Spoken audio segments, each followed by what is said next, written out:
প্রত্যেক ফরজ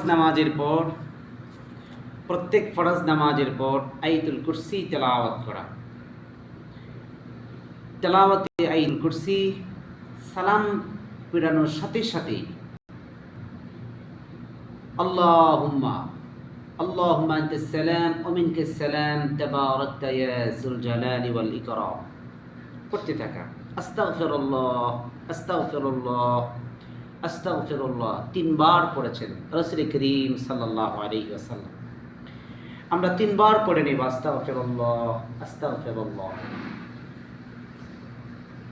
আয়াতুল কুরসি পড়ে নেব সকাল এবং সন্ধ্যায় সূরা ইখলাস, সূরা ফালাক, সূরা নাস, এই তিনখান সূরাকে তেলাওয়াত করা, তিনবার করে তেলাওয়াত করা। সূরা ইখলাস তিনবার পড়ব, সূরা নাস তিনবার পড়ব, সূরা ফালাক তিনবার পড়ব। সারা শরীরে দম দিয়ে দিব এবং দোয়া করব।